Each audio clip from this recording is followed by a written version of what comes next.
இது என்ன தெரியுமா? 4460 தெரியுமா?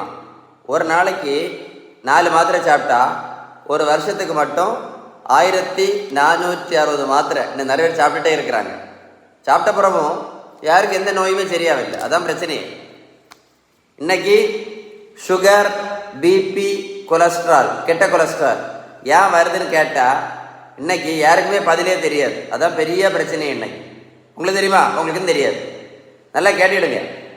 சுகர், ப்ரெஷர், கெட்ட கொலஸ்ட்ராலுக்கு ஒரே ஒரு காரணம் தான் இருக்குது. 2 காரணம்லாம் கிடையாது, ஒரே ஒரு காரணம் தான். அதுதான் இன்சுலின் ரெசிஸ்டன்ஸ்.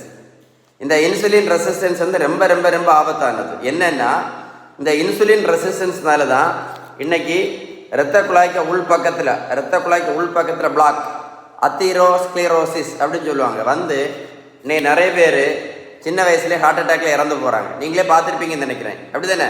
பார்த்துருக்கீங்க இல்லை? அவ்வளோ ஆபத்தானதான் இந்த இன்சுலின் ரெசிஸ்டன்ஸ். இந்த இன்சுலின் ரெசிஸ்டன்ஸை சரி பண்ணணும்னா ஒரு வழி தான் இருக்குது. அதுக்கு 4 வழியெல்லாம் கிடையாது, ஒரே ஒரு வழி தான் இருக்குது. அதுக்கு பேர் தான் பேலன்ஸ்டு டயட். நீங்கள் பேலன்ஸ்டு டயட் எடுக்கலை அப்படின்னா, கரெக்டாக எடுக்கலை அப்படின்னா முதல்ல 2 மாத்திரை சாப்பிடணும். அப்புறம் அது குட்டி போட்டுச்சுன்னா 4 மாத்திரை ஆகும். 4 மாத்திரை குட்டி போட்டுச்சுன்னா 8 மாத்திரை ஆகும். 8 மாத்திரை குட்டி போட்டுச்சுன்னா 16 மாத்திரை ஆகும். இன்னும் நிறைய பேர் டெய்லி 16 மாத்திரையும் சாப்பிட்டுட்டு 3 நேரம் இன்சுலின் போட்டுட்டு எந்த நோயும் குறையாமல் இன்னைக்கு உட்காந்துருக்காங்க. இந்த வீடியோ சேவ் பண்ணி வைங்க. நான் சொன்ன விஷயம் கரெக்டாக இருந்தால் மட்டும் இந்த வீடியோ சேவ் பண்ணி உங்கள் ஃப்ரெண்ட்ஸுக்கு ஷேர் பண்ணி கொடுங்க. நிறைய பேருக்கு யூஸ்ஃபுல்லான இன்ஃபர்மேஷன். தம்பி பாருங்கள், 70 கிலோ வெயிட் குறைச்சிருக்கேன். 140லேருந்து 70 கிலோ.